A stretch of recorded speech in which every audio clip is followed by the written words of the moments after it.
স্বাগত। আজকের বাংলাদেশে আপনাদের সঙ্গে আছে আমি খালেদ মহিউদ্দিন। সরকারি দলের নীরবতা আর প্রধান বিরোধী দলের অস্বীকৃতির পরও তথ্যমন্ত্রীর তথ্যে ভিত্তি পাচ্ছে সৈয়দ আশরাফুল ইসলাম ও মির্জা ফখরুল ইসলাম আলমগীরের আলাপের খবরের প্রকাশ গণমাধ্যমের চোখ এড়িয়ে অনেকটা লুকিয়ে চুরিয়ে শনিবার রাতে সংলাপে বসেন প্রধান দুই দলের এই দুই দ্বিতীয় শীর্ষ নেতা। তাই সংলাপের এই ধোঁয়াশা এখনো কাটছে না। তবে একথা নিশ্চিত যে সংলাপের বিষয়টি এই মুহূর্তেই গণমাধ্যমের সামনে আনতে চাইছেন না কেউ। তবে আইনি আমাদের আজকের আলোচনা লুকোচুরি গল্প। আলোচনার জন্য আজকে আমাদের স্টুডিওতে আছেন বিএনপির আন্তর্জাতিক বিষয়ক সম্পাদক ডক্টর এস.এম.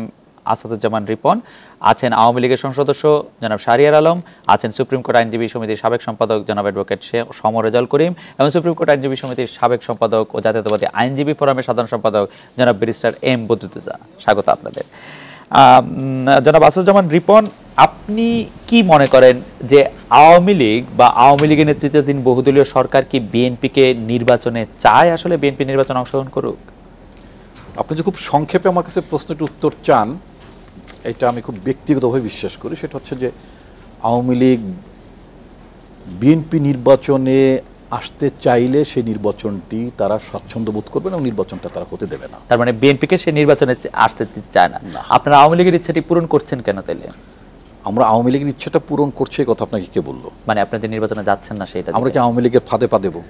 না, আপনি বলছেন যে আওয়ামী লীগ চাচ্ছে না, সেই জন্য আওয়ামী লীগ চাচ্ছে না। তারা এমন একটা পরিস্থিতি তৈরি করেছে যে পরিস্থিতির কারণে বিএনপি অটোমেটিক্যালি নির্বাচন থেকে দূরে থাকবে। আবার নির্বাচনে গেলে তাদের এই অবৈধ পদ্ধতিতে তারা যে ক্ষমতা আরোহণ করলেন, মানে এই ফেজে, সেটা আমরা তাদের এই পথটাকে সুগম করে দেবো। আমরা এটাকে তাদের বাস্তবায়ন করে দেবো এবং সমস্ত তর্ক যুক্তির বাইরে তাদের অবস্থানটা সৃষ্টি করব। আপনারা মনে করছেন যে আপনারা নির্বাচনে গেলে আওয়ামী লীগের যে এই নির্বাচন প্রক্রিয়ার মাধ্যমে আওয়ামী লীগ ক্ষমতা যেতে পারবে এবং সেটা হবে, সেটা কি এমন ভাবে করবে যে আমরা কেউ এটা বুঝতে পারবো না? মানে তারপরে কি এটা বলা যাবে না যে আওয়ামী লীগ একটি অন্যায় করেছে? মানে আপনারা কারা বুঝতে পারবেন না? আমরা সাধারণ জনগণরা। সাধারণ জনগণ আপনার নিশ্চয়ই বুঝতে পারবেন। সেটা হচ্ছে সারা বাংলাদেশে আপনি জানেন যে আওয়ামী লীগের দুঃশাসন চলছে, জুলুম চলছে, নির্যাতন চলছে, যা কিছু চলছে সেটাকে সরকার স্বীকার করে। জনগণ তো অনেক কিছু বোঝে, সরকার কি স্বীকার করে? আপনি নিজে দেখবেন যে আপনাদের এই হাউজের একটা ইংরেজি পত্রিকাও আছে এবং বাংলাদেশের বিভিন্ন দৈনিক পত্রিকাগুলোতে প্রায় প্রতিদিনই আপনার জনমত জরিপ করে। এমন কোনো জরিপ আছে আপনি একবার দেখাতে পারবেন যে জরিপটিতে যেটা সরকারের পক্ষে যায় জনগণ সেটাকে সমর্থন করে? কিন্তু সরকার কি সেই জরিপের যে প্রতিফলন, যেটা না রিপন ভাই, আমার প্রশ্নটা ছিল যে আওয়ামী লীগ যদি একটি ভোট ডাকাতি বা ভোট চুরি, আমি রাজনৈতিক ভাষায় সেগুলি করে, আমি সেটা বলি, সেটা করার পরে সেটাকে আমরা তারপরে আন্দোলনটা করলে সেটা যুক্তিযুক্ত হতো না? আমি যদি আপনাকে ঠিক 10 থেকে 15 দিন আগে এই সদ্য বিদায়ী স্বরাষ্ট্রমন্ত্রী ডক্টর মহিউদ্দিন খান আলমগীর, উনি ATN বাংলায় একটা রাত 12টা একটা লিড নিউজ একটা প্রোগ্রাম ছিলেন, রাইট? ATN একটা অংশ নিয়েছিলেন Joy Bangla lead news ATN Bangla, right? তো সেখানে ওনার একটা দীর্ঘ আলাপচারিতা ছিল। একটা পর্যায়ে উনি উপস্থাপকের প্রশ্নের উত্তর উনি বললেন যে প্রয়োজন বোধে সরকার 1.5 থেকে 2 বছরের মাথায় একটা নির্বাচনে আবার যাবে এবং বললেন যে এটা নিয়ম রক্ষার জন্য, সংবিধান রক্ষা করার জন্য আমাদের নির্বাচনে যেতে হচ্ছে। আমার কাছে এই সাক্ষাৎকারটা শোনার পরে, যেটা অন রেকর্ড এবং টেলিভিশন সবাই দেখেছেন, তাতে করে আমার যেটা মনে হলো যে সরকারের মাথায় একটা 1.5 থেকে 2 বছর পরে আরেকটি নির্বাচন অনুষ্ঠানের চিন্তা ভাবনা। রিপন ভাই, আমি আপনার কাছে আবার আসবো এবং সরকারের এই চিন্তাটাকে বিএনপি যথেষ্ট পরিমাণে সহায়তাই করছে না গিয়ে নির্বাচন, এটা আপনি বলতে পারেন। বর্তমান নির্বাচন কমিশনকে আপনি কতটা স্বাধীন মনে করেন, কতটা শক্তিশালী মনে করেন? নির্বাচন কমিশন যে স্বাধীন, এই প্রসঙ্গে সরাসরি উত্তর দেওয়ার আগে ছোট্ট করে কয়েকটি প্রশ্নের একটি উত্তর। রিপন ভাই তো জানেন না যে বাংলাদেশে গত 4-5 বছরে অন্তত 6টি সার্ভে হয়েছে যেখানে এসছে, যেটার ফলাফল হলো বাংলাদেশ আওয়ামী লীগ এগিয়ে রয়েছে। তো সব সার্ভেতে আওয়ামী লীগ পিছিয়ে রয়েছে, এই তথ্যটি বোধহয় ঠিক নয়। আর বাংলাদেশ আওয়ামী লীগের মতো 70 বছর পুরনো একটি রাজনৈতিক দল, যাদের রাজনীতি হচ্ছে দেশ স্বাধীন করার জন্য, যাদের রাজনীতি এখনো পর্যন্ত হচ্ছে মানুষের ভোটাধিকার ফিরিয়ে দেওয়ার জন্য, সেই রাজনৈতিক দল আরেকটি রাজনৈতিক দলকে নির্বাচন থেকে দূরে রাখার জন্য যে কাজ করবে এরকম একটা প্রশ্ন রেখেছিলেন। এটাও বিষয়টা একেবারে আমার কাছে অবান্তর মনে হয়। নির্বাচন কমিশন গঠিত হবার পরে এই সরকারের মেয়াদকালের মধ্যে গত 5টি বছর যত নির্বাচন হয়েছে, যত ঘটনা ঘটেছে, নির্বাচন সংক্রান্ত যত বিধিমালা তৈরি হয়েছে, সবকিছু পরিষ্কারভাবে নির্দেশনা করে যে নির্বাচন কমিশন স্বাধীন এবং দক্ষ। এতটাই স্বাধীন, এতটাই দক্ষ যে আসলে রাষ্ট্র ক্ষমতায়, সরকার ক্ষমতায় যেই থাকুক, এটা ইম্যাটেরিয়াল, নির্বাচন কমিশন একটি স্বাধীন নির্বাচন করে নিতে পারবে। নির্বাচন কমিশন স্বাধীনভাবেই কাজ করবে এবং সামনে জাতীয় সংসদ নির্বাচনে তার চূড়ান্ত একটি পরীক্ষা হবে এবং সেই পরীক্ষার প্রমাণ কিন্তু তারা অতীতে রেখেছেন। যতগুলি পরীক্ষা হয়েছে সবগুলিতেই তারা পাস করেছে, শুধু পাস নয়, ভালো মার্ক পেয়ে এই নির্বাচনকালীন সরকারে যেই সরকার প্রধান থাকুক নির্বাচন কমিশন স্বাধীনভাবে তার নির্বাচন পরিচালনা করতে পারবে। আমি তাই বিশ্বাস করি অবশ্যই। তাহলে সেই ক্ষেত্রে মানে আপনাদের কাছে সরকার প্রধানের দায়িত্বটি না রেখে বিরোধী দলের কাছে রাখলে কেমন হতো? এটা তো সম্ভব না, এটা একটি অবাস্তব একটি প্রস্তাবনা। বর্তমান সংবিধান অনুযায়ী এটা সম্ভব না। বর্তমান সংবিধান অনুযায়ী তো সম্ভব, আপনারা সংখ্যাগরিষ্ঠ যদি তাকে সমর্থন করতে। হ্যাঁ, কিন্তু এটা তো এটা বাস্তবসম্মত কথা নয় এবং সেটা বিরোধী দলকে তো আমরা সেটা রাখেন একটা বিষয়। আমরা তো এই সরকারকে বহুদলীয় করার চেষ্টা করেছি আমরা যেন তারা আসেন, সেই প্রস্তাবনাও তারা মানেননি। সেই জায়গা থেকে সরকার প্রধানের দায়িত্ব গ্রহণ করবেন কিনা তারা, এটাও তাদেরকে আগে জিজ্ঞেস করতে হবে। আপনারা জিজ্ঞেস করেন নাই কখনো? সেটাই একটু এটা তো বাস্তবসম্মত কোনো পদক্ষেপ হতে পারে না। বাস্তবসম্মত তো আপনি যদি নির্বাচন কমিশন নির্বাচনটা পরিচালনা করে, তো বিরোধী দল থেকে বারবার বলা হচ্ছে যে সরকার প্রধানের দায়িত্বে শেখ হাসিনা থাকলে সেইটার ক্ষেত্রে তাদের নির্বাচন কমিশনের সেই দায়িত্ব পালনে দিবে, তো সেই ক্ষেত্রে বিরোধী দলের একজন হলে অসুবিধা কি ছিল? না, থিওরিটিক্যালি স্পিকিং তারপরেও সম্ভব না, কারণ মাননীয় প্রধানমন্ত্রীর মেয়াদকাল পরবর্তী প্রধানমন্ত্রীর দায়িত্ব গ্রহণ না করা পর্যন্ত উনি প্রধানমন্ত্রী তো হবেন, উনি তো প্রধানমন্ত্রী হবেন না। আর পরবর্তী যিনি হবেন, ধরা যাক জনাব আসাদুজ্জামান রিপন যদি সংসদ সদস্য থাকতেন, উনি তো প্রধানমন্ত্রী হবেন। ফাইন, সেটা সংসদে যদি আপনি মনে করেন যে 270টার মহাজোট সরকারের সংসদ সদস্য যদি ম্যাডাম খালেদা জিয়াকে প্রধানমন্ত্রীর প্রস্তাবনা মেনে নেয়, তাহলে আমারও কোনো আপত্তি নেই, আমাদের দলের আপত্তি নেই, কিন্তু এটা সম্ভব না, আপনি বোঝেন। আমার মনে হয় সাংবিধানিক সম্ভব, এমনিতে সম্ভব না। জনাব সমর রেজাউল করিমের কাছে আসবো যে বিএনপিকে ছাড়া নির্বাচনটা করলে এটা যে একটা সংঘাতময় পরিস্থিতির দিকে যাবে এবং দেশের মানুষ যে একটা যে 1.5 বছর 2 বছর হোক, সেটা কি আসলে মানে আপনি একমত যে আসলে একটা সংঘাতময় পরিস্থিতি সৃষ্টি হবে? বিএনপিকে ছাড়া নির্বাচন করলে একটা শান্তি প্রতিষ্ঠিত হবে না, এটা তো এটার ব্যাপারে আপনি কি মনে করেন? দেখুন, আমি ব্যক্তিগতভাবে মনে করি যে সকল বড় বড় রাজনৈতিক দলকে একত্রে এনে নির্বাচনটা করতে পারলে সেই নির্বাচনটা অনেক সুন্দর নির্বাচন হবে। কিন্তু বিএনপিকে না এনে নির্বাচন করলে সংঘাতময় পরিস্থিতি হবে, এটা দুইটা কারণ আমি মনে করি না। প্রথমত, বিএনপি একটি বড় রাজনৈতিক দল, সংঘাত সৃষ্টি করলে মানুষের কাছে তাদের স্বাভাবিক গ্রহণযোগ্যতা বিনষ্ট হবে। সংঘাত সৃষ্টি করলে মানুষের কল্যাণ, দেশের কল্যাণে যে তারা রাজনীতি করেন সেই অবস্থান থাকবে না। দ্বিতীয় হলো, অধিকাংশ মানুষ যে পক্ষে থাকে সেই পক্ষের বাইরে গিয়ে বিএনপি সংঘাত সৃষ্টি করতে চাইলে রাজনৈতিক যে প্রেক্ষাপট সৃষ্টি হবে, সেই প্রেক্ষাপটে গণতন্ত্র বিপন্ন হলে এই বিপন্নের দায় দায়িত্ব তাদের গ্রহণ করতে হবে। আমরা তো অতীতে দেখেছি সংঘাত সৃষ্টি যেসব রাজনৈতিক দল করেছে তাদেরকে পরে সমর্থন দিয়েছে জনগণ। তবে সংঘাতের অবস্থানটাকে আপনাকে বিবেচনা করতে হবে। অতীতে হরতালের সময় গাড়ির পাম্প খুলে দেওয়া হতো যাতে বাতাসটা বেরিয়ে যায় চাকার, এছাড়া সর্বোচ্চ হতো একটা গাড়ি ভেঙে দেওয়া হতো লাঠি সোটা দিয়ে। কিন্তু সাম্প্রতিক সময়ের যে সংঘাতের নৃশংস ভয়াবহতা, যে পেট্রোল দিয়ে জ্বলন্ত গাড়ির ভিতরে জীবন্ত মানুষকে পুড়িয়ে ফেলার মতো যে সংঘাত, এই সংঘাতকারীদের মানুষ সমর্থন দেবে বলে আমার মনে হয় না। জনাব ব্যারিস্টার এম বদরুদ্দোজা, আপনি কি মনে করেন যে এই যে রাজনীতি বা মাঠের আন্দোলনের রাজনীতির যে একটা গুণগত পরিবর্তন এসেছে, এখন এটা অনেক সহিংস, অনেক শঙ্কার একটা ব্যাপার, এর কারণ কি বলে আপনি মনে করেন? আসলে দেখুন, একতরফা একটা জিনিস সবসময় বলা হচ্ছে যে হরতাল হলে গাড়ি ভাঙচুর যে হয় শুধুমাত্র বিএনপি আর জামাতি করে, এটা একতরফাভাবেই বলা হচ্ছে। কিন্তু প্রকৃত অর্থে এখন একটা জিনিস শুধু আপনাকে আমি প্রশ্ন করি, এই যে হরতালের আগের দিন যে গাড়ি পোড়ানো হচ্ছে বা জ্বালাও পোড়াও হচ্ছে বা ভাঙচুর হচ্ছে, একজন লোকও কি অ্যারেস্ট হইতে দেখছেন আপনি? জি, ব্যারিস্টার এম বদরুদ্দোজা বাদল, আপনাকে আমি বদরুদ্দোজা ভাই, আমি আপনাকে শুধু একটি ঘটনা স্মরণ করে দিতে চাই। আমাদের হরতালের সময় একটি মার্কিন যুক্তরাষ্ট্রের একটি গাড়ি না, এই এমবিসির একটি গাড়ি ভাঙার পরে কিন্তু জামাত আনুষ্ঠানিকভাবে ক্ষমা চেয়েছে, তারা বলেছে এর ক্ষতিপূরণ দিতে চায়, তারা বলেছে যে এর জন্য তারা দুঃখ প্রকাশ করেছে। সেটা হতে পারে বিচ্ছিন্ন ঘটনা, মানে ওই গাড়িটি শুধু জামাত ভেঙেছিল, ঢালাও ভাবে না, সেটা বিচ্ছিন্ন ঘটনা হতে পারে। কিন্তু ঢালাও ভাবে যে আপনারা বলবেন যে যারা হরতাল কল করে, যারা হরতাল আহ্বান করতেছে শুধু তারাই করতেছে তা না। তা আমার কথা হচ্ছে যে পুলিশ কি করে? পুলিশ যদি তাৎক্ষণিকভাবে অ্যারেস্ট করতে পারে, অ্যারেস্ট করে, তাহলে কিন্তু আসল চিত্রটা বের হয়ে আসে যে কারা এটা করতেছে। কিন্তু মির্জা ফখরুল ইসলাম আলমগীর তো বলেছেন যে শুধু গাড়ি ভাঙলে হবে না, রাস্তায় নামতে হবে। না, মির্জা ফখরুল ইসলাম আলমগীর না, এটা পলিটিক্যাল ডাইলেমা থেকে উনি বলেছে যে আপনাদের রাস্তায় নামতে হবে। এটার উদ্দেশ্যটা এরকম না। আপনি যদি একটু বলতেন যে এই পরিবর্তনটা কারণ আপনি কি বলে মনে করেন? এটা কি সরকারের কোনো সহিংস পদক্ষেপের কারণে হয়েছে? এই যে মানে রাজপথে যে এক ধরনের শঙ্কা থাকতেছে মানুষের পুড়ে যাওয়ার, নাকি সরকারই করতেছে এগুলো? আপনি কি এটা সরকারই করতেছে না, এটা কিন্তু দায়িত্ব, এই রক্ষণাবেক্ষণের দায়িত্ব কিন্তু সরকারের পুলিশ বিভাগের এবং সরকারের, কারা এটা করতেছে এটা ধরার। আপনি মনে করছেন সরকার এবং বন্ধ করা? আপনি মনে করছেন সরকার এখানে ব্যর্থ হচ্ছে? না, হ্যাঁ অবশ্যই ব্যর্থ হচ্ছে সরকারের। আমার প্রশ্ন হচ্ছে সফল হচ্ছে কে? না, এখানে তো সফলতা ব্যর্থতার কোশ্চেন না। একটা জন যদি ব্যর্থ হয় কাউকে না কাউকে সফল হতে হবে। ওই যে একটা মানে যারা হরতাল আহ্বান করতেছে তাদের উপর দোষ চাপাতে হবে, টার্গেট এটা। তার মানে এখানে সফলতাটা কার? সফলতা মাঝখান থেকে বেনিফিটেড হচ্ছে, মাঝখান থেকে সরকারি দেখাচ্ছে যে সরকারের। তার মানে এরকম ভাঙচুর হলে সরকার বেনিফিটেড হয়? সরকার বেনিফিটেড হচ্ছে, এটা আপনার মানে বেনিফিটেড সরকার হচ্ছে না বিরোধী দল হচ্ছে, সেটা কোশ্চেন না। আমার কোশ্চেন এটা, সরকার বেনিফিটেড হয় কিনা এরকম গাড়ি ভাঙচুর? সরকারের এই বক্তব্যের মাধ্যমে বলতে পারতেছে যে হরতাল যারা কাল করতেছে তারা। আপনার কাছে কি মনে হয় গাড়ি ভাঙচুর হলে কি সরকার বেনিফিটেড হয়? সরকার প্রকৃতপক্ষে বেনিফিটেড হয় না, কিন্তু সরকার প্রকৃতপক্ষে বেনিফিটেড হয় না, কিন্তু একটা বেনিফিট নেওয়ার একটা নেতিবাচক ধারণা থেকে এই ধরনের ঘটনা তারা ঘটাতে পারে। এই ব্যাপারে আমাদের পার্টির পক্ষ থেকে আমাদের পার্টির সেক্রেটারি জেনারেল ফখরুল ইসলাম আলমগীর সাহেব একটা স্টেটমেন্ট করেছেন যে এই যে আপনার হরতালের আগে বা হরতালের সময় যে সহিংসতাগুলো ঘটছে, আপনি যে বিবরণগুলো দিলেন, সেই বিবরণগুলোর সাথে আমাদের পার্টির কোনোভাবে কোনো সংশ্লিষ্টতা ছিল না।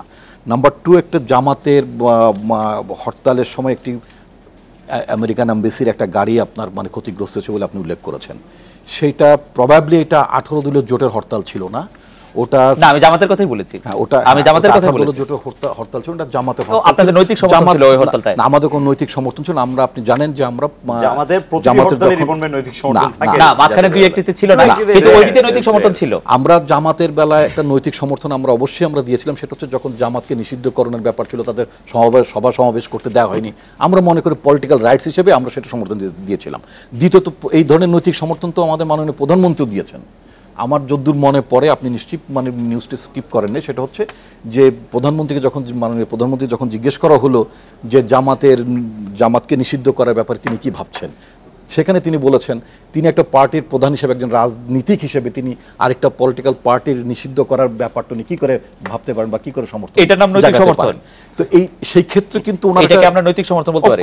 নিশ্চয়ই বলতে পারেন। কেন বলতে পারেন? আমি আপনার কাছে জানতে চাইবো যে বিএনপি হরতাল করছে, বিএনপি গাড়ি ভাঙচুর করছে, জামাত গাড়ি ভাঙচুর করছে, এটা আমরা বলছি, কিন্তু হরতাল করা ছাড়া, এই আন্দোলন, মাঠের আন্দোলন করার ছাড়া বিএনপির জন্য করার কোনো কিছু কি এই সরকার বাকি রেখেছে কিনা? অনেক কিছু করার ছিল জাতীয়তাবাদী দলের।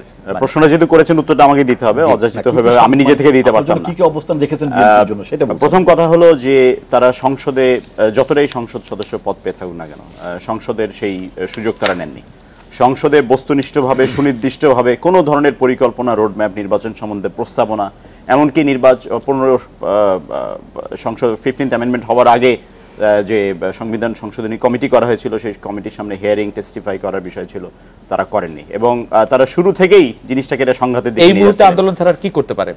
এই মুহূর্তে আন্দোলন করতে হবে, সেটা ঠিক আছে। বাংলাদেশ আওয়ামী লীগ আন্দোলন করেই তত্ত্বাবধায়ক সরকার এনেছিল, স্বচ্ছ ব্যালট বাক্স এনেছিল, ছবিযুক্ত ভোটার তালিকা নিয়ে এসেছিল।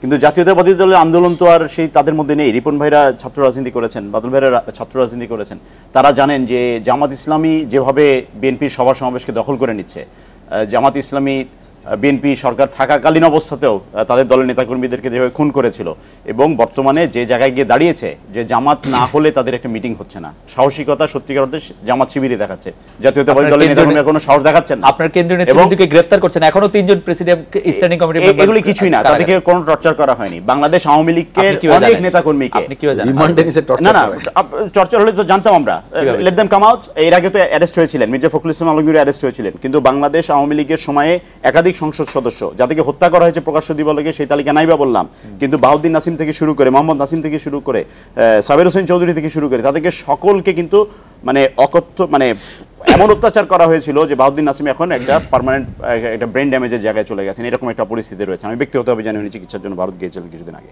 তো বাংলাদেশ আওয়ামী লীগ এটা ধারে কাছেই যায়নি। এটি বৃহত্তর রাজনৈতিক দল, মানে আরেকটি রাজনৈতিক দলের প্রতি সহানুভূতিশীল, সহমর্মিতা জানায়, তাদের কথা শোনার মতো যে মিনিমাম ধৈর্যটুকু লাগে। কিন্তু জাতীয়তাবাদী দল যে জায়গায় এসছে, আপনি দেখেছেন মির্জা ফখরুল ইসলাম আলমগীরের গত 3 দিনের বক্তব্যে একটা অসহিষ্ণুতা প্রকাশ পাচ্ছে, বারবার প্রকাশ পাচ্ছে।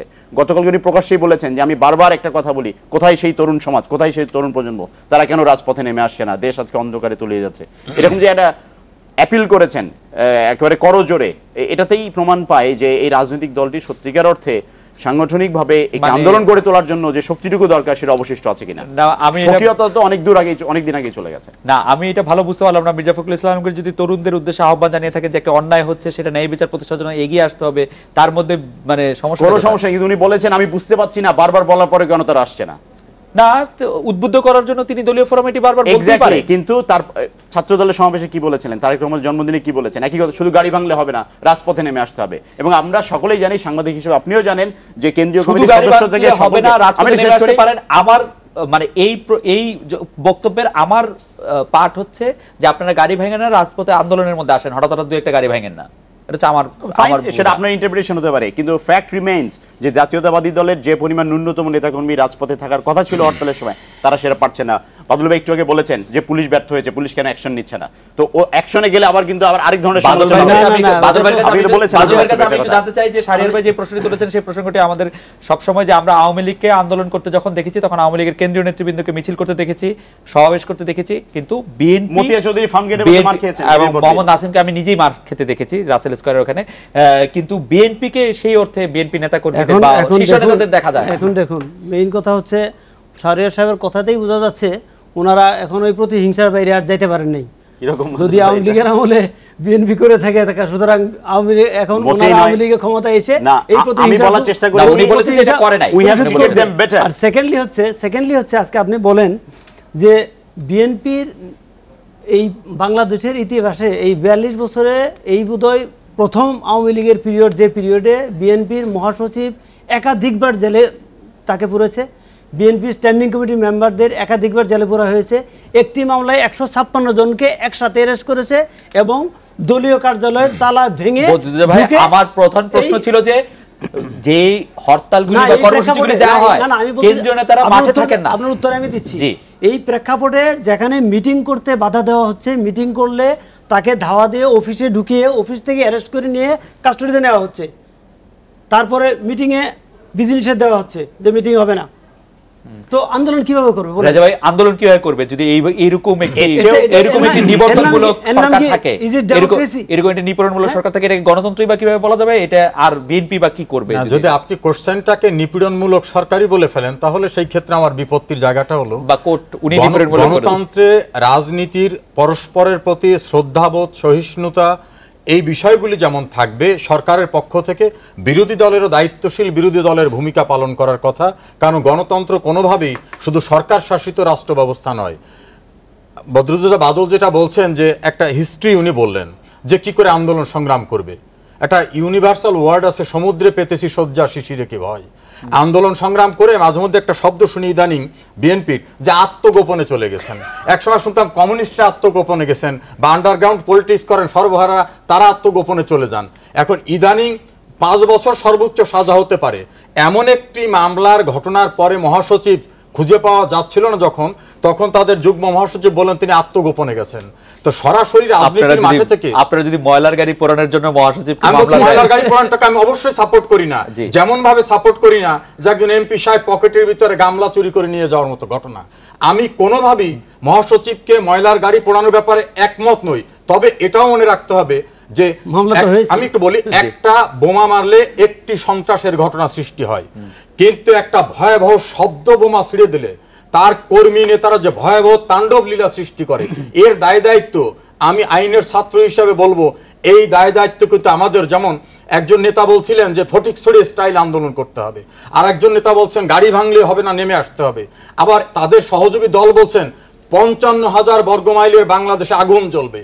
এই যে শব্দ বোমা, এই শব্দ বোমার দায় দায়িত্ব আইন অনুযায়ী যারা ছুড়ছেন তাদেরকেও বহন শব্দ করতে হবে। প্রসঙ্গে একটু রেজাল ভাই বলি যে নির্বাচনী তফসিল ঘোষণাটারও ক্ষেত্রেও যে আজ কাল বা পরশু তফসিল ঘোষণা করা হবে যে নির্বাচন কমিশনরা, সেইটাও কি আমরা আগে কখনো দেখেছি? এটাও এক ধরনের ইনস্টিগেট করা হচ্ছে। এইটা বরং গণতন্ত্রকে বিশুদ্ধকরণ করার যে প্রচেষ্টা, সেটা বলবো এই কারণে, চট করে যদি শিডিউল টাইমে ডিক্লেয়ার করে দেওয়া হতো তাহলে কিন্তু প্রশ্নটা আসতো যে তাদেরকে আসার জন্য একটা সুযোগ ক্ষেত্র থাকতে পারতো না।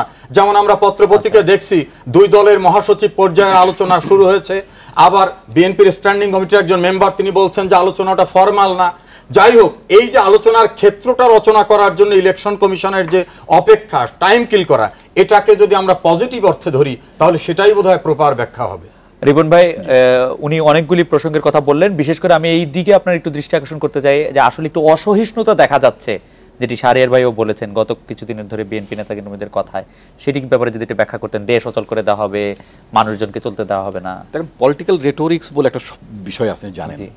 আমার মনে পড়ে মরহুম আব্দুর রাজ্জাক সাহেব আওয়ামী লীগের প্রেসিডিয়াম সদস্য হিসেবে মারা গিয়েছিলেন, একসময় বাকশালের চেয়ারম্যানও ছিলেন। উনি একবার আফগানিস্তান থেকে বেরিয়ে আসার পরে, যখন আপনার বারবাক কারমাল অথবা হাফিজুল্লাহ আমিন তখন প্রেসিডেন্ট ছিলেন, অর্থাৎ সোভিয়েত শাসন চলছে, তখন উনি একটা বক্তব্য দিয়েছিলেন প্রায় শেষ আমলে, মানে ঠিক ওই হাফিজুল্লাহ আমিন এদের এই রেজিমের পতনের ঠিক প্রাককালে উনি একটা বক্তৃতার মধ্যে বলেছেন, আমার খুব ভালোভাবে খেয়াল আছে, উনি বলেছিলেন যে বাংলাদেশ আফগানিস্তান হবে। মডেলটা আমি এই যে বলা যে আফগানিস্তানের মতো একটা বিপ্লব হবে, আফগানিস্তানে তো সোভিয়েত স্টাইলে একটা গভর্নমেন্ট ইনস্টল হয়েছিল, সোভিয়েত ব্যাকড। তো পরবর্তীতে এই যে বাংলা হবে আফগান, এটা আবার অন্যরা স্লোগান দিলেন, এই বাংলা হবে আফগান, এই স্লোগান আপনার রাজ্জাক সাহেব দিয়েছিলেন। প্রেক্ষাপট ইট ইজ এ ডিফারেন্ট। না, আমরা রিপন ভাই আমরা অনেক দূরে চলে গেলাম। আমি আপনার কাছ থেকে স্পেসিফিক জানতে চাচ্ছি যে আমরা জানতে চাচ্ছি যে আপনারা বলছেন যে রাস্তাঘাটে এটা করতে হবে, রাস্তাঘাটে এটা হচ্ছে, লোক মারা যাচ্ছে, গাড়িতে পোড়ানো হচ্ছে, আমরা প্রতিদিন পোড়া লোক দেখতে পাচ্ছি, সেটা মানে সেইটা আপনারা আহ্বান দিচ্ছেন। এবং ডেইলি স্টারের সম্পাদক মাহফুজ আনাম বারবার বলছেন এর জন্য বিএনপির কোনো নেতাকর্মী, কোনো শীর্ষ পর্যায়ের লোক এই পর্যন্ত দুঃখ প্রকাশ করেন নাই, তাদের কাছে যান নাই। না, আমি আপনাকে একটা কথা বলি, এই যে ডেইলি স্টারের সম্পাদক সাহেব মাহফুজ আনাম সাহেব বলেছেন, না আমি শুধু একজনের কথা বললাম, এরকম অসংখ্য লোক বলেছেন। হ্যাঁ, তা আমি আপনাকে, আমাদের তো খুব স্বাভাবিক, আমাদের নেতৃবৃন্দদের চলবেন স্বাভাবিক অবস্থায় তো সরকার সৃষ্টি রাখে নাই। আপনি জানেন যে যেটা বাদল যেটা বললেন সেটা হচ্ছে যে একটা পলিটিক্যাল পার্টির অফিস যেইভাবে দিনের পর দিন যেভাবে আপনার প্রহরার মধ্যে রাখে, যেভাবে আমাদের নেতৃবৃন্দকে হন্ট করে, সেই ক্ষেত্রে আপনি যদি ওই আপনার যারা ক্ষতিগ্রস্ত, যারা অগ্নিদগ্ধ অথবা যারা আহত হয়েছেন, তাদেরকে আমাদের বিএনপি নেতৃবৃন্দ সেখানে যদি দেখতে যেতেন, তাহলে দেখা গেল যে স্পেসিফিক ওই ঘটনায় ওই লোকের নামে ইয়ে করে একটা মামলাও তৈরি করে দিত। যেমন সিটি কর্পোরেশনের ব্যাপারে ময়লার গাড়ির একটা কথা আসছে, ময়লার গাড়িতে আগুন লাগানো হলে কি হতো? আপনারা 5 বছর জেলখানা থাকবেন, 5 বছর মন্ত্রিত্ব করবেন, এটাই তো স্বাভাবিক। আমি বলছি তো, ওই ময়লার গাড়ি পোড়ানোর অভিযোগে ফখরুল ইসলাম আলমগীরের বিরুদ্ধে একটা মামলা দেওয়া হলো। পত্রিকায় আমরা রিপোর্ট দেখতে পেলাম যে ওই গাড়ির ড্রাইভার তিনি তখন ছুটিতে ছিলেন, অথচ তার নাম সাইন জাল করে আপনার একটা মামলা দেওয়া হলো। এই যে মানে মিথ্যা মামলা দেওয়ার একটা কি বলে আপনার সাজা আছে, সেই ব্যাপারও কোনো কিছুতে গেল না। এখন কথা হচ্ছে যে আপনি যেটা উনি বলছিলেন যে বিরোধী দল, একটা দায়িত্বশীল বিরোধী দলের কথা উনি বলেছেন। বিরোধী দল তো দায়িত্বশীল ভূমিকা পালন করতে চেয়েছে, সবসময় চেয়েছে। আমাদের নেত্রী দ্য ফার্স্ট টাইম বাংলাদেশের পার্লামেন্টের, সাধারণত আপনি জানেন যে অপোজিশনরা পার্লামেন্টের ওপেনিং সেশনে থাকেন না, সহযোগিতা করার কথা বলেন না, কিন্তু আমাদের বিরোধী দলের নেত্রী তিনি কিন্তু পার্লামেন্টের ওপেনিং সেশনে ছিলেন, এবং তিনি ছিলেন 4.5 বছর ছিলেন, 7.5 ঘন্টা বক্তৃতা আমি বলছি। এবং আপনি মাঝে মধ্যে আমাদের মাননীয় প্রধানমন্ত্রী ওয়েস্টমিনিস্টার টাইপ অফ গভর্নমেন্টের কথা বলেন, ডেমোক্রেসির কথা বলেন। বাংলাদেশে যে স্টাইলে গণতন্ত্র চলে, পৃথিবীর কোনো দেশে আপনি মাহফুজ আনামের উদাহরণ টেনেছেন বলে আমি আপনার মাহফুজ আনামের উদাহরণ দিয়ে বলছি, ওনার একটা লেখার মধ্যেই ছিল, আমি আজকে সেটা দেখলাম, উনি 6টা পয়েন্ট উল্লেখ করেছিলেন যে ওয়েস্টমিনিস্টার টাইপ অফ গভর্নমেন্টের যে ক্লেম শেখ হাসিনা করছেন, সেই ক্লেমটা ঠিক নয়, কারণ ওখানকার লিডার অফ দ্য হাউস কখনো লিডার অফ দ্য অপোজিশনকে এভাবে গালমন্দ করেন না। প্রতিনিয়ত আপনি আপনার প্রসঙ্গ থেকে শাহরিয়ার ভাইকে আমাকে একটা প্রশ্ন করতে হবে, কারণ আমাদের লিডার অফ দ্য হাউসকে যেভাবে গালমন্দ করা হয়, উত্তরটা শুরু করতে চাই। শাহরিয়ার ভাই আমাদেরকে দর্শকরা জিজ্ঞেস করছেন এবং আরো মাহফুজ আনাম সহ অন্যান্য আরো সাংবাদিকদের কথা লেখা আছে, বারবার বলা হয়েছে যে এই ধ্বংসাত্মক রাজনীতির অনেকটাই শুরু হয়েছে আপনাদের কাছ থেকে আপনি এটা কি জবাব দেবেন? লগি বৈঠার কথা দর্শকরা বলছেন, অনেকে অনেকভাবে বলেছেন। শাহরিয়ার ভাই, আপনার কাছে আমাদের প্রশ্ন ছিল যে সহিংসতার কথা আমরা বিএনপিকে বলছি যে তারা কেন করছে, সেই সহিংসতা শুরু এবং সহিংসতার মাত্রা বাড়ানোর ক্ষেত্রে আপনাদের কথা বারবার আসে, লগি বৈঠার কথা আসে, এবং এর সুফলও আপনারা পেয়েছিলেন পরবর্তী নির্বাচনে জয়ী হয়ে। আপনি যদি একটু। তার আগে দুইজন বক্তার আগে যা বলেছেন যে বাংলাদেশ আওয়ামী লীগের বর্তমান সরকার বিএনপির অফিস খুলতে দিচ্ছে না বা মিটিং মিছিল করতে দিচ্ছে না, আমি বলবো যে বাংলাদেশের রাজনৈতিক সংস্কৃতিতে কিছু বিষয় আছে যে জিনিসগুলো আমরা কেউই চাই না। কিন্তু আপনি যদি শুধু তুলনা করেন 2001 সালের পরে বাংলাদেশ আওয়ামী লীগ বঙ্গবন্ধু এভিনিউর অফিস 2 বছর খুলতে পারেনি। জননেত্রী শেখ হাসিনাকে 3-4 ঘন্টা ঢাকা শহরে ঘুরতে হয়েছে বঙ্গবন্ধু এভিনিউতে ঢোকার জন্য, সব রাস্তা বন্ধ। উনি তারপরেও যাবেন বঙ্গবন্ধুর কন্যা, উনি যাবেন এবং মিছিলে অ্যাটেন্ড করবেন এবং যেতে পেরেছিলেন। ওই যে আপনারা বলছেন আমরা যে বাধা দিচ্ছি তারপরেও কেন আগাতে পারছে না জাতীয় দল। 21 আগস্টের গ্রেনেড হামলা হলো, 2 জন সংসদ সদস্যকে হত্যা করা হলো। তো এই বাধা উপেক্ষা করেই কিন্তু আমরা আন্দোলনটুকুকে জিয়ে রেখেছিলাম, টিকিয়ে রেখেছিলাম, এবং পরবর্তীতে সেগুলিকে সরকার কি রকম প্রহসন করেছিল সেই সময় সংসদে বলেছিল আপনি ভ্যানিটি ব্যাগে করে নিয়ে গেছেন। আর সংসদের ভাষার কথা যদি বলেন, সংসদে আমাদের সংসদীয় গণতন্ত্র নতুন, সেখানে ভাষার পরিশীলতা পরিমার্জিততা যাই বলি না কেন, কিন্তু বিরোধী দলেরও সংসদ সদস্য, বিশেষ করে নারী সংসদ সদস্য যে কয়েকজন আছেন বা যে মেয়াদটি শেষ হয়ে যাবে কিছুদিনের মধ্যে, তাদের ভাষা তো অতীতে যে কোনো কিছুর সাথেই তুলনা করেন, এবং আপনারাও কয়েকজন সংরক্ষিত পাত্র এবং দেখে মনে হয় যে তাদেরকে প্রশিক্ষণ দিয়ে নিয়ে আসা হয়েছে। তো আমি এখন মূল প্রশ্নে আসি। জি, সহিংসতা বাংলাদেশের মানুষকে তো রাজনীতি শিখিয়েছেই বাংলাদেশ আওয়ামী লীগ, স্বাধীনতা সংগ্রাম থেকে শুরু করে, এবং আজকাল বলতে শুনি এমন জায়গায় যাচ্ছে রাজনীতি, আজকাল বলতে শুনি যে 71-এও নাকি আমরা গণহত্যা করেছি। একজন দর্শক বলেছে যদি একজন দর্শক হত্যা করা গণহত্যা হয় তাহলে আমরা করেছি। আমি এটা বলার লোভ সামলাতে পারছি না শাহরিয়ার ভাই, একজন দর্শক তিনি নাম লেখেন না, তিনি বলেছেন যে রাজনীতি শিখিয়েছে আওয়ামী লীগ, এখন কি ভুলেও দিতে চাইছে কিনা। মোটেই নয়, খুবই ভালো এই তথ্য প্রযুক্তির যুগে এই বিষয়গুলি, এবং এই কারণেই কিন্তু বারবার সংলাপের জন্য প্রস্তাবনা দেওয়া হয়েছে। মাননীয় প্রধানমন্ত্রী টেলিফোন করেছেন, আমরা জানি মহাসচিব পর্যায়ে আলোচনা চলছে, যদি জাতীয়বাদী দল থেকে এটাকে আমি ঠিক আছে for the sake of the fruitful outcome of the dialogue, আমিও বলবো যে সাংবাদিক বন্ধুদেরকে অনুরোধ করবো যে বেশি এটা নিয়ে নাড়াচাড়া করেন না, আলোচনাটা চলুক, যখন বলার মতো লুকোচুরি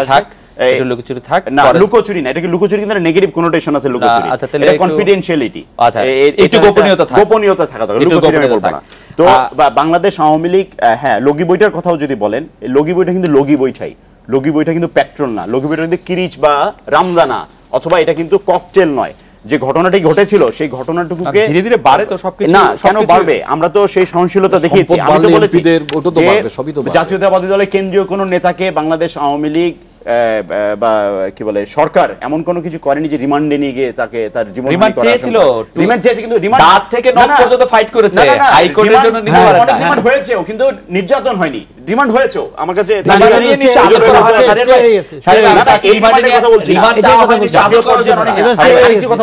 একটা কথা বলতে দেন। আমরা শুধু কেন্দ্রীয় নেতা নিয়ে চিন্তা করছি, বাংলাদেশ আওয়ামী লীগ জাতীয়তাবাদী দলের রাজনীতির মূল ভিত্তি হলো তৃণমূলের সংগঠনগুলি। আমি যা দেখেছি 2001 থেকে 2006 সাল আমাদের দলের ইউনিয়ন পর্যায়ে নেতৃবৃন্দের 50% উপর মামলায় জর্জরিত, বাড়িতে থাকতে পারেননি তারা, কিন্তু এখন তাকান তৃণমূল পর্যায়ে, আমি বলতে পারি বৃহত্তর রাজশাহী, আপনারা রাজনীতি করেন রিপন ভাই, বৃহত্তর রাজশাহীর কোন নেতা গত 5 বছরে জেল খেটেছেন, 2-1 হয়তো হরতালের সময় থেকে গ্রেফতার হয়েছেন, রাত্রেবেলা ছেড়ে দিয়েছে, পরের দিন জামিন পেয়ে গেছেন, কিন্তু কোন ধরনের সিলি মামলা দিয়ে তাদেরকে গ্রেফতার করা হয়নি। একজন নেতার নাম যদি বলতে পারেন।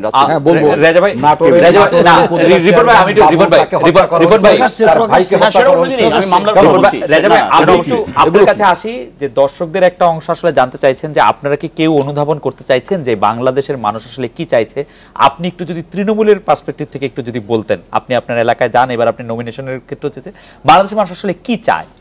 আমার ব্যক্তিগত যেটা স্টাডি, বাংলাদেশের মানুষ চায় শান্তিপ্রিয় রাজনীতি হোক, যে রাজনীতিতে দুর্বৃত্তপনা থাকবে না, যে রাজনীতিতে সন্ত্রাস থাকবে না, যেখানে হাইব্রিড নেতারা নেতৃত্ব দেবেন না, যারা পরিশীলিত সৃজনশীল মানসিকতার মানুষ, তারা যেন রাজনীতিকে পরিচালনা করেন, লালন করেন, চর্চা করেন। যে কথাটা আমি আপনার হাউজে অতীতে বলছি, মানুষ প্র্যাকটিক্যালি প্রত্যাশা করে নীতির রাজাকে লালন করুক, তারা রাজা হয়ে নীতি তাদের উপরে চাপিয়ে দেওয়া হোক, এইটা সাধারণ মানুষ চায় না।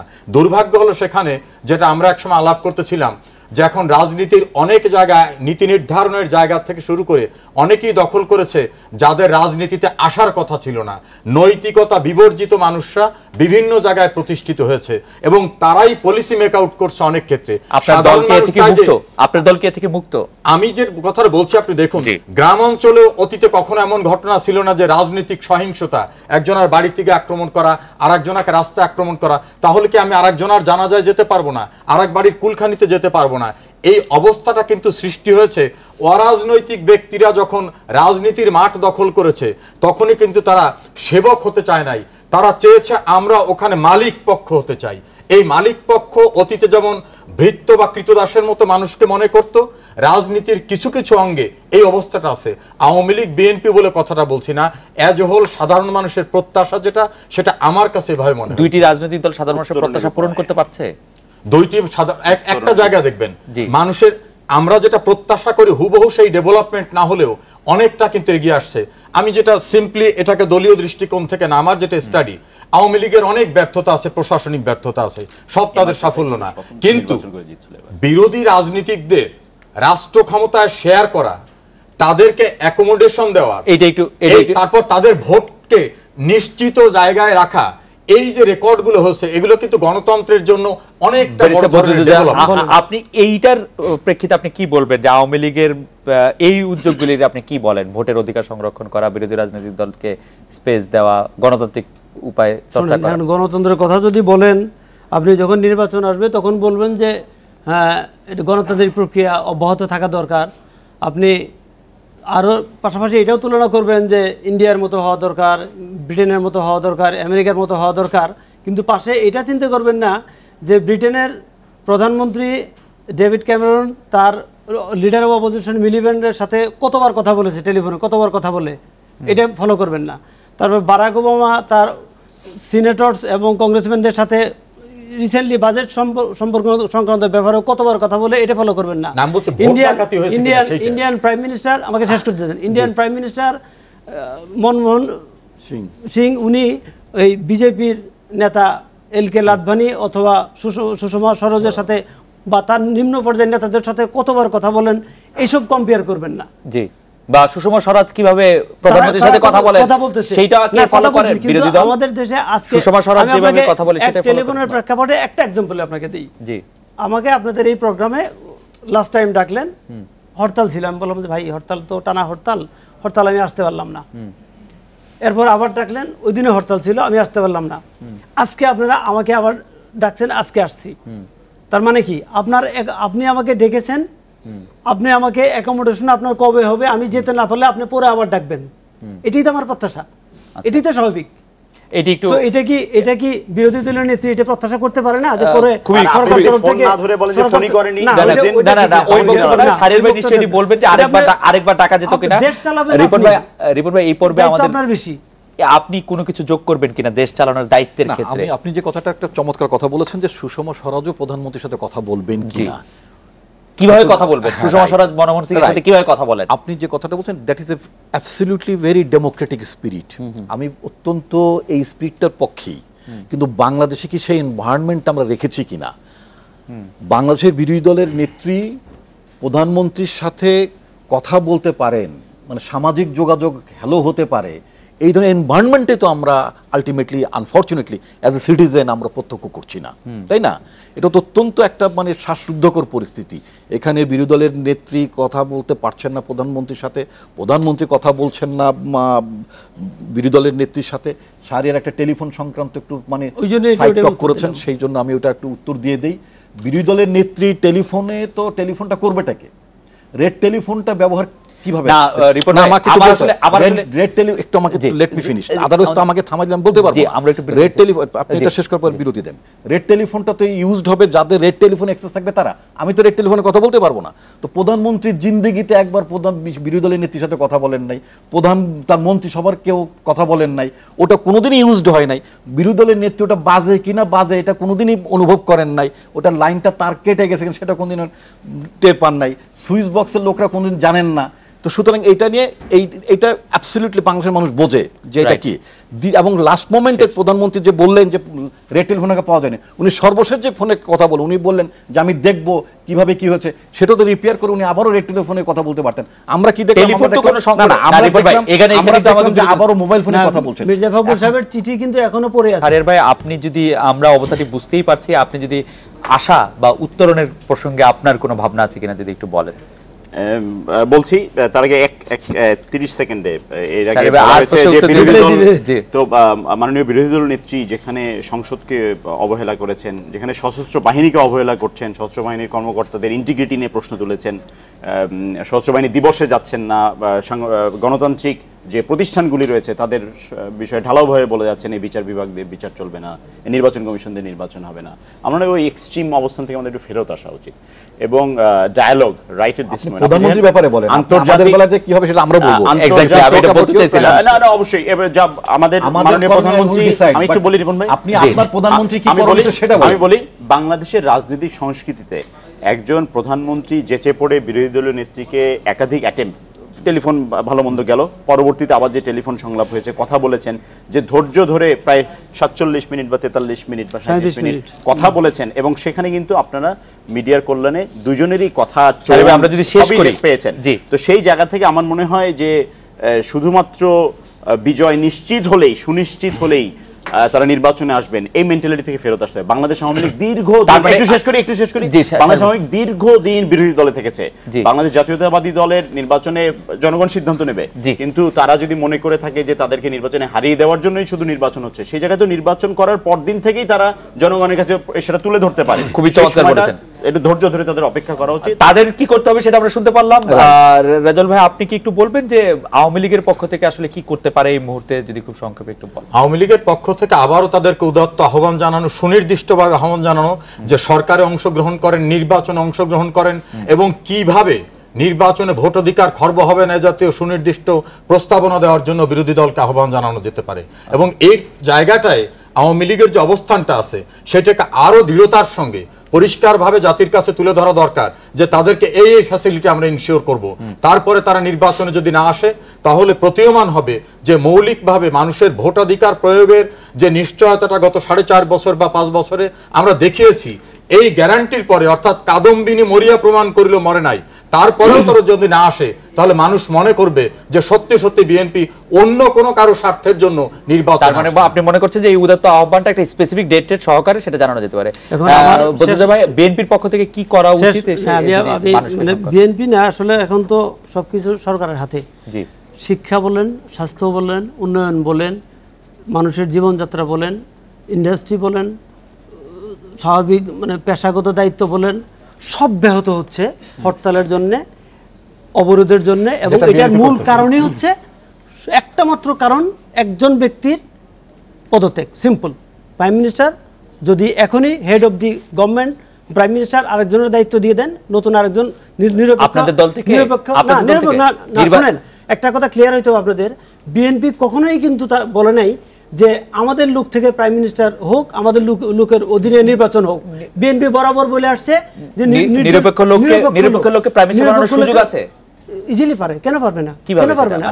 সংবিধানের সুযোগ আছে, কেন পারবে না? আপনার উনি প্রাইমারি, উনি বর্তমান নির্বাচিত হতে হবে তো সেই লোককে। শুনেন, সবকিছুর মূল হচ্ছে, আমি আপনাকে বলি, সমর্থন দিলেই হবে। সবকিছুর মূল হচ্ছে নিরপেক্ষ নির্বাচিত লোক কোথায় পাবে? না, প্রধানমন্ত্রীকে নির্বাচিত হতে হবে, সংসদ সদস্য হতে হবে। সবকিছুর মূল হচ্ছে সংবিধান সংশোধন। কারণ সংশোধন করতে হবে, সেটা তো পার্লামেন্ট প্রাইম মিনিস্টার ক্ষমতা ধরে আছে, পরবর্তী প্রাইম মিনিস্টার সংশোধনের ব্যাপারটা আসলে আমি সংশোধন করে একজনকে দিতে হবে। আমি একটু আপনার কাছ থেকে 40 সেকেন্ডে জানতে চাইবো যে আপনি কি দেখেন যে সংকট। আমি যেটা বলতে চাই সেটা হচ্ছে যে মানে ফ্যাসিলিটির কথা বলা হয়েছে যে বিরোধী দলকে ফ্যাসিলিটি দেওয়া হবে। In fact we don't need any facility from this government. আমরা মন্ত্রিত্ব চাই না, আমরা অনির্বাচিত লোক, মানে আমার মতন লোকজন যে আনোয়ার হোসেন মঞ্জু বা এক্সওয়াইজেডদের মতো যারা আছেন এরকম কোনো উপদেষ্টা হতে চাই না। আমরা চাই একটা নির্দলীয় সরকার, আমরা চাই ইসি পুনর্গঠন হোক, প্রশাসন পুনর্গঠন কিন্তু অনির্বাচিত ব্যক্তি সরকার প্রধান হতে পারে জি। না উপদেষ্টা সেটা হতে হচ্ছে চান যে না কিন্তু সরকার প্রধান। হোল অ্যাডমিনিস্ট্রেশন হোল জুডিশিয়ারি যেভাবে পলিটিসাইজড হয়েছে এখান থেকে আমাদের বেরিয়ে আসা দরকার। এখানে শুধুমাত্র এই মানে আপনার নির্দলীয় সরকারের মধ্যে অন্যান্য অনেক কাজ আছে এবং একটা নিরপেক্ষ নির্বাচন নিশ্চয়তা দেওয়ার ব্যাপারটা আমরা চাই। আর এর জন্য যেটা দরকার হবে সেটা হচ্ছে প্রধানমন্ত্রী মাস্ট রিজাইন, সেটা সংবিধান সংশোধন করুক, যেটা করতে হবে। ইতিমধ্যে ইউনাইটেড স্টেটসে আপনার একটা কংগ্রেশনাল হিয়ারিং হলো, সেখানে আমাদের বাংলাদেশ আমরা বাংলাদেশের লোকজন ইউ রেজুলেশন আছে। তো এই সময় আমরা কোন জায়গায় যাচ্ছি হেডিং টুয়ার্ডস যদি বলেন না অন্য সময় অন্য একটা প্রসঙ্গের মধ্যে আমরা হেডিং টুয়ার্ডস, সুতরাং এই জায়গা থেকে কমপ্লিটলি সুতরাং আমরা তারা আমাকে ধন্যবাদ দিতেই হচ্ছে। আমি সুতরাং সংবিধান সংশোধন করতে হবে এবং আমার মনে হয় রিপোর্ট সংবিধান সংশোধনের কথা বলেছেন এবং আজকের অনুষ্ঠানে আসার জন্য আপনাদের চারজনকে অনেক ধন্যবাদ। এই ছিল আজকের বাংলাদেশে, দেখা হবে আগামীকাল এই সময়। শুভরাত্রি।